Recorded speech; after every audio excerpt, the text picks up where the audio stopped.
এই তুই যদি ওই পুলিশ অফিসারকে কিছু বলেছিস না, তাহলে আমার থেকে খারাপ কেউ হবে না। তুই যদি তাকে কিচ্ছু বলিস, তাহলে তোর বাবা মার সাথে তো কথা বলতে দিবই না, আরও টর্চার করবো তোকে, বুঝেছিস? যা এখন। একটা জিনিস নিয়ে ঝামেলা হচ্ছে, সেটা হচ্ছে আপনি বলেছিলেন যে আপনারা বাসায় 2 জন থাকেন, তাহলে এই মেয়েটাকে? এই মেয়ে আমাদের বাসার কাজের মেয়ে। ও আচ্ছা, কাজের মেয়ে তাই না? আচ্ছা, কাজের মেয়ে এইরকম ড্রেস কেন পরে আছে? তো কি হয়েছে? ও আমাদের বাসার কাজের মেয়ে, তাতে কেউ ভালো ড্রেস পরতে পারবে না? আমি ওকে দিয়েছি, আপনার কোনো সমস্যা? হ্যাঁ, আপনি রেগে কেন যাচ্ছেন? আমি ব্যাপারটা ওভাবে মিন করিনি, আমি ব্যাপারটা আপনাকে খুলে বলছি। দেখুন না, কাজের লোকেরা তো এরকম ড্রেস পরে না। যেমন আমার বাসায় যে আছে, সে হচ্ছে কামিজ পরে, 3 পিস পরে, এই আর কি। আরে এই, তুই বল না কিছু।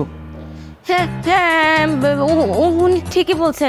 কাজের মেয়ের জন্য কি আমি পড়তে পারি না? হ্যাঁ, আমি সাহেবকে বলেছিলাম যে আমারও এরকম আপনাদের মতো শহরের জামা কাপড় পরতে ইচ্ছা করে। পরে সাহেব আর ম্যাডাম আমার জন্য নতুন জামা কিনে আনে, আর তারপরে আমি এগুলো পরি। ওনারা আমাকে জোর করেনি, আমি ইচ্ছা করে পরেছি।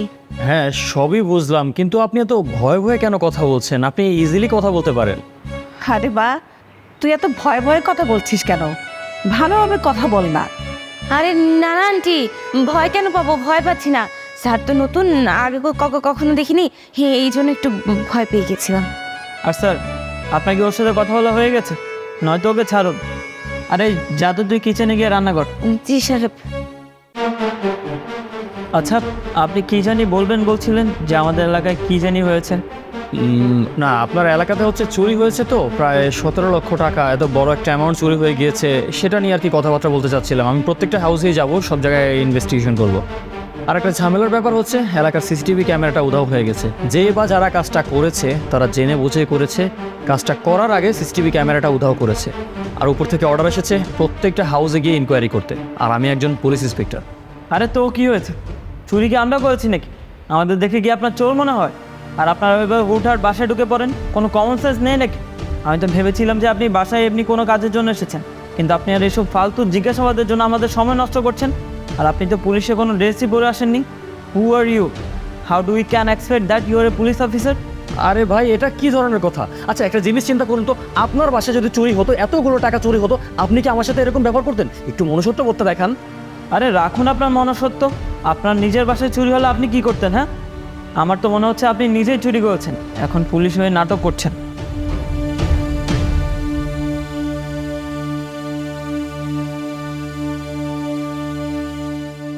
ঠিক আছে। আচ্ছা, কি যেন বলছিলেন আপনি? বলছিলেন যে আমি পুলিশের ড্রেস পরে আসিনি, কিভাবে জিজ্ঞাসাবাদ করব, আর উল্টা চোরের ব্লেম দিয়ে দিলেন আমাকে। আচ্ছা, এখন তো দেখেছেন আমার কনস্টেবলকে, তাই না? এখন না জিজ্ঞাসা করাই যায়। আই এম সরি স্যার, আমি আসলে বুঝতে পারিনি আপনি একজন পুলিশ অফিসার, কারণ আপনি তো পুলিশের পোশাকই পরে আসেননি। আর পুলিশের কথা শুনে আমি ভয় পেয়ে গিয়েছিলাম। দেখুন, আপনি কাজটা ঠিক করেননি, একটু মনুষ্যত্ববোধ রাখা উচিত। আমি একটা ইনকোয়ারির জন্য আসছি, আপনি একটা পুলিশ ইন্সপেক্টরের সাথে এইরকম বাজে ব্যবহার করতে পারেন না। আর আপনার সাথে যদি কাজটা হতো, আপনি কি এরকমটা করতে পারতেন? যাই হোক, এখন আর কথা না বাড়াই, যেটা করতে এসেছি সেটা করি। এখন কি আপনাকে আমি ইনকোয়ারি করতে পারি? জি করুন না, কি জিজ্ঞেস করবেন? আচ্ছা, আপনার কি কারোর ওপর সন্দেহ আছে যে কাজটা কে বা কারা করেছে, বা কেউ এনি সিঙ্গেল পার্সন? না না স্যার, আমাদের কারো উপরে কোনো সন্দেহ নাই। দেখুন আন্টি, আমি একটা আপনাকে কথা বলবো যে কিছু যদি জেনে থাকেন, আপনি আমাকে শেয়ার করতে পারেন। আর আরেকটা কথা, এই যে কাজের মেয়েটা, ও কি শুধু আপনাদের বাসায় কাজ করে, নাকি এই মহল্লার কয়েকটা বাসায় কাজ করে? আরে না না স্যার, ও শুধু আমাদের বাসায় কাজ করে না, ও আরও 4 থেকে 5টা বাসায় কাজ করে। আচ্ছা ঠিক আছে। আচ্ছা, একটা কাজ করতে হবে আপনাকে, আমি একটু ওর সাথে পার্সোনালি 1 মিনিট কথা বলতে চাই, আপনারা এখান থেকে যান। জি স্যার, আপনার যা জিজ্ঞেস করার আমাদের সামনে জিজ্ঞেস করুন না। জি স্যার, আপনার যা জিজ্ঞেস করার দরকার আমাদের সামনেই জিজ্ঞেস করেন। দেখুন, আমাকে প্লিজ আপনি ডিউটি শেখাবেন না। আমি আমার ডিউটি পালন করছি, আমি তার সাথে বলেছি কথা বলবো, সো কথা বলতে দিন। আর স্যার, আপনাকে বললাম না ও ব্যস্ত আছে, ওর সাথে একা কথা বলা যাবে না। যা জিজ্ঞেস করে আমাদের সামনে জিজ্ঞেস করুন না, ওর সাথে আপনি একা কথা বলতে পারবেন না। দেখুন, আপনি কিন্তু এখন বেশি বেশি করতেছেন। আমি বললাম যে আমি একজন ইন্সপেক্টর, তার সামনে আপনি বসে এরকম বেয়াদবের মতো কথা বলছেন। আমার ডিউটি আমাকে পালন করতে দিন। আমি বলেছি তার সাথে কথা বলবো, সো কথা বলতে দিন। আপনাকে ডাকিয়ে আনান, যান। ঠিক আছে স্যার।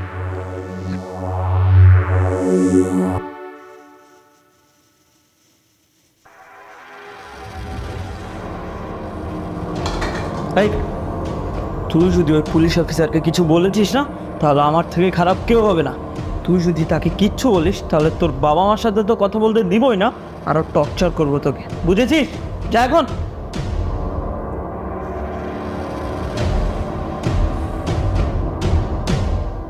তো ম্যাডাম এসে গিয়েছেন।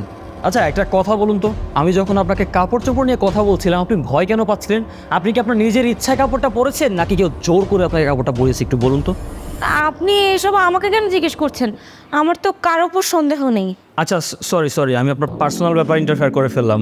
ব্যাপারটা হচ্ছে কি, আমি এসেছিলাম চুরির ইনভেস্টিগেশনের জন্য। তো আপনি তো কয়েকটা বাড়িতে ইন্ডিভিজুয়ালি কাজ করেন, তো আপনার কাছে কিছু আইডিয়া থাকতে পারে যে কোথায় কি হয়েছে বা কারোর উপর কি আপনার সন্দেহ হয়? আরে আপনারা এইসব ফালতু কথা আমাকে কেন জিজ্ঞেস করছেন? আমি তো বললাম আমি জানি না। এইসব ফালতু কথা আমাকে জিজ্ঞেস করবেন না, আমি জানি না চোরকে। আমি তোমাকে একটু ঠান্ডা মাথায় কিছু কোশ্চেন করছি, তুমি রিল্যাক্সে অ্যান্সারগুলো দাও। কোনো মিথ্যা কথা বলো না, কোনো ভয় নেই। হ্যাঁ, আমি সিভিলে আসছি এই জন্যই যেন কেউ ভয় না পায়, আমি সত্যটা জানতে পারি। বিষয়টা হচ্ছে, একটা জিনিস তুমি চিন্তা করে দেখো, তুমি কয়েকটা বাসায় কাজ করো, আর এই মহল্লায় যতগুলো বাসা আছে ম্যাক্সিমাম সবাই পুরুষ মানুষগুলো অফিস করে, বাসায় থাকে মহিলারা। তো সেক্ষেত্রে তোমরা যারা কাজ করো, তোমরা তো সবসময় ছোটাছুটির মধ্যে থাকো। তুমি কি কখনো কাউকে কোনো কিছু চুরি করতে দেখেছো? কারণ চুরিটা কিন্তু হয়েছে দিনে দুপুরে। অবভিয়াসলি তোমার দেখার কথা, কোনো সময় কি তোমার চোখে কোনো কিছু পড়েছে? তুমি কোনো ভয় পেও না, নির্দ্বিধায় আমাকে বলো, আমি ব্যাপারটা ইজিলি হ্যান্ডেল করবো। আচ্ছা ঠিক আছে, আমি ধরে নিলাম তুমি কিছু দেখোনি। আমাকে একটা কথা কমসে কম তুমি বলো যে তোমাকে এই কাপড়টা কে পরিয়েছে? তুমি এই কাপড়টা তোমার নিজ ইচ্ছায় পরোনি, কোনো কাজের মেয়ে এই ধরনের ড্রেস পরে না। তুমি কিসের জন্য পরেছো, কে পরিয়েছে, তুমি নির্দ্বিধায় আমাকে বলতে পারো। দেখুন, আমি কিন্তু আর আপনার কোনো প্রশ্নের উত্তর দেবো না। অনেক হয়েছে, আপনি এখন এখান থেকে যান। ঠিক আছে, কোনো সমস্যা নেই। আপনাদেরকে অনেক ধন্যবাদ এত সুন্দর করে কোঅপারেট করার জন্য। এই চলো, এদের মধ্যে কখনো কথা বের করা যাবে না। এই এই নে, এগুলো পরে নে। স্যার, আমি এসব পড়তে পারবো না। এসব কি কাপড়? আরে এসব শহরের মানুষ পরে, তুই সারাদিন কি সব নোংরা পোশাক পরে থাকিস? তোকে দেখতে একদমই ভালো লাগে না। এগুলো পর, তোকে দেখতে সুন্দর লাগবে।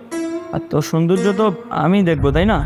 দেখেন সাহেব, আমি আপনাদের বিষয়ে কাম করি, এর মানে এই না যে আপনারা যা খুশি আমার তাই পরাবেন আর আমি তাই পরবো। তুই এত তর্ক করছিস কেন? তোকে কাপড়টা পরতে দিয়েছে, তুই পরবি। আমার ছেলে তোকে একটা সুযোগ করে দিয়েছে। 2 টাকার চাকর না, তার বড় বড় কথা। ম্যাডাম, একটু বোঝার চেষ্টা করেন। আমার এখন পর্যন্ত বিয়েই হয় নাই, আর এখন আমি এইসব কাপড় চোপড় পরে ঘোরাঘুরি করবো? আরে তুই কাপড়টা অন্তত পরে আয়, এত কথা বলছিস কেন বসে বসে? ঠিক আছে ম্যাডাম, আপনারা যেহেতু কইতেছেন আমি পড়তেছি, কিন্তু দয়া করে আমার কাম থেকে বাইর করবেন না। কামটা আমার অনেক প্রয়োজন। খুব ভালো। আর আমি ভাবিনি তুই তোর মুখ বন্ধ রাখবি, আর আমি এটাই চেয়েছিলাম। আর শোন, তুই যদি ওনার সামনে মুখ খুলতি না, তাহলে তোর হাত পা ভেঙে আমি তোকে বাসায় বসিয়ে রাখতাম। আরেকটা কথা শোন, তোর মাকে আমি 1 লক্ষ টাকা দিয়েছি, তারপর তোকে আমি কিনে নিয়েছি। কি? মাটা ঠিক আছে আপনার? মা এরকমটা কখনো করতে পারে না। আপনি মিথ্যা বলছেন, তাই না? সেটা কেন করছে সেটা তো আমি জানি না, তোর মাকে গিয়ে জিজ্ঞেস কর।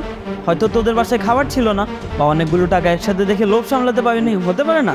আর শোন, তোর সাথে আমি এখন যা ইচ্ছে তাই করতে পারবো, কারণ তোর মাকে আমি 1 লক্ষ টাকা দিয়েছি এবং তোকে কিনে নিয়েছি। আর আমি শুধু তোর সাথে না, অনেক মেয়ের সাথে এরকমটা করেছি। আর গ্রাম থেকে মেয়েদেরকে উঠিয়ে নিয়ে আসতাম, কাউকে 1 লাখ, কাউকে 50,000, কাউকে 20,000, যার যেমন ডিমান্ড। যে বেশি সুন্দর তার দামটা একটু বেশি হতো, যে কম সুন্দর তার দামটা একটু কম হতো। ব্যাস, এটাই আমাদের বিজনেস, কিচ্ছু করার নেই। আর এটার সাথে শুধু আমি একা না, আমার মাও সামিল আছে। আপনি মিথ্যা বলছেন, তাই না? আমি জানি আপনি মিথ্যাই বলতেছেন। আর আপনি প্লিজ আমার মায়ের সাথে একটু কথা বলতে দেন না। আমার মায়ের সাথে একটু কথা বললে হবে, প্লিজ একটাবার কথা বলতে দেন। এই, তোর বিশ্বাস হচ্ছে না তোর মা তোকে আমার কাছে বিক্রি করে দিয়েছে? হ্যাঁ শোন, তোর এই আশা না কখনো পূরণ হবে না, কারণ আমি তোকে তোর মায়ের সাথে কখনো কথা বলতে দিব না। আর তোর একটা কথা মনে আছে, তোর মা তোকে কি বলেছিল? যে তোর ছোট বোনকে বাইরে বিদেশে একটা জায়গায় একটা ছেলের কাছে বিয়ে দিয়েছে। কিন্তু এটা না আসলেই ভুল কথা। তোর মা তোর ছোট বোনকে আমার কাছে বিক্রি করে দিয়েছে, কারণ ওই সময় না ছোটো মেয়েদের ডিমান্ড একটু বেশিই ছিল। আর সেজন্য তোর ছোট বোনকে আমি 3 লক্ষ টাকা দিয়ে কিনে নিয়েছি, আর তোকে 1 লক্ষ টাকা দিয়ে। ম্যাডাম, আপনার কি লজ্জা লাগে না? আপনি আপনার ছেলেকে এসব অপকর্ম থেকে আটকাবেন, সেটা না করে আপনি আরো বেশি উস্কাচ্ছেন। আপনি তো মা নামের কলঙ্ক। আর আপনাদের মতো মহিলাদেরকে না কখনো উপরে উঠতে দেওয়াই ঠিক না, কারণ আপনারা যদি এরকম সুযোগ পেয়ে বসেন তাহলে আমাদের মতো মেয়েদের জীবন এভাবে নষ্ট করেই যাবেন। আর আপনাকে তো আমি ভালো মনে করেছিলাম। আপনি যখন আমাকে এই সমস্ত পোশাক পরতে বলেছিলেন, আমি ভেবেছিলাম হয়তোবা আপনাদের সমাজের সাথে মিশে যাওয়ার জন্য, আপনাদের সাথে মিশে যাওয়ার জন্য হয়তোবা আপনি আমার ভালো চাওয়ার জন্য এই কথাটা বলেছিলেন। কিন্তু না, আপনি তো আরো জঘন্য। আপনাদের ইচ্ছা ছিল আমাকে এরকম ভাবে বিক্রি করে দেওয়া। ছি! এই, তোর এত বড় সাহস, তুই আমাকে থাপ্পড় মেরেছিস? এটা তো আমি টলারেট করে নিব, কিন্তু আমি ভেবেছিলাম যে তোকে সামনের মাসে বিক্রি করব। কিন্তু না, তোকে সামনের মাসে না, তোকে এই মাসে আমি বিক্রি করবো, তাও আবার 1 লাখ 2 লাখ টাকা না। তোকে আমি 10 লক্ষ টাকায় বিক্রি করবো, কারণ তুই অনেক হট সেক্সি দেখ। এই তুই কি বলছিলি? আমি একটা মেয়ে মানুষ হয়ে কিভাবে এই কাজ করতে পারছি? তাহলে তোর মাও তো একজন মেয়ে মানুষ, তাকে গিয়ে জিজ্ঞেস কর সে কিভাবে পারলো তোকে আমাদের কাছে বিক্রি করতে। আর শোন, তোকে তো আমি বিক্রি করবই, কিন্তু তার আগে তোর সাথে তো আমি মজা করেই নিব। কি কি বললি তুই? মজা, তাই না? তোদের প্রত্যেকটা অ্যাক্টিভিটির ব্যাপারে আমার জানা আছে। এই মেয়ে, তুমি কি সব কিছু নিজে থেকে বলবে নাকি আমি বলবো সব? মানে কি? মানেটা আমি বলছি। স্যারকে আমি আগে থেকে সব কিছু জানিয়ে দিয়েছিলাম যে আপনারা আসলে আমার সাথে কী রকমের ব্যবহার করেন। তোদের প্রত্যেকটা জিনিস আমি আগে থেকে জানি। তাই আমি এটা চিন্তা করছিলাম যে এই বাসায় আমি কি বলে ঢুকবো। এক্স্যাক্টলি এই মহল্লাতে কোনো চুরি হয়নি। তোদেরকে ফাঁসানোর জন্য, তোদের কথা বের করার জন্য আমি এখানে ফোন দিয়ে আটি, আর এখানে এইভাবে আমি ইন্টার করি। এই মেয়েটাকে দেখ না, এই মেয়েটা কাজ করে আর তাকে তোরা কি ধরনের বাজে ড্রেস পরাস। আর আন্টি, আপনি এরকম একটা কাজ কিভাবে করলেন? আপনার মেয়ের বয়সে না মেয়েটা? এই মেয়েটাকে দিয়ে আপনি ব্যবসা করাচ্ছেন, এই মেয়েটাকে এরকম বাজে ড্রেস পরাচ্ছেন। আর তোমার মাকে তো আমি থানায় নিয়ে গেছি। তোমার মা কি একটা অবস্থা, তোমাকে বিক্রি করে দিয়েছে, তোমার ছোট বোনকে বিক্রি করে দিয়েছে। কত ফ্যামিলি এরকম আছে যাদের সন্তানাদি হয় না, আর আর তোমার মা সন্তান হবার পরেও সেগুলো বিক্রি করে দেয় সামান্য কিছু টাকার জন্য। মানুষ কতটা নিচে নেমে গিয়েছে। আপনারা এই মেয়েটার মনের মধ্যে এতটা ভয় ঢুকিয়ে রেখেছেন যে আমার সাথে কথা বলার টাইমেও থরথর করে কাঁপতেছিল, চিন্তা করতেছিল কি রেখে কি বলবে। আর আপনারা কিভাবে বুঝবেন একটা অসহায় মেয়ের মনে ভয় ঢুকিয়ে রাখলে তার কতটা খারাপ লাগে? কারণ আপনারা তাদেরকে দিয়ে ইনকাম করেন। যাই হোক, আপনাদেরকে তো আমি জেলে দিব। আমি আপনাদেরকে কি করবো আপনাদের কোনো আইডিয়া নেই। বাবা, আমি তো তোমার মায়ের বয়সী, আমাকে প্লিজ একটু ক্ষমা করে দাও। কি বললেন? আপনি আমার মায়ের মতো? আমার মা না আপনার মতো না। আমার মাকে আমি জানি যে আমার মা কেমন। আপনি কিছু টাকার জন্য আপনার মেয়ের বয়সী মেয়েকে দিয়ে এরকম ব্যবসা করাচ্ছেন। এই, ওই ধরে নিয়ে এসো। আর আপনি কি আসবেন নাকি আমি লেডি কনস্টেবল ডাকবো?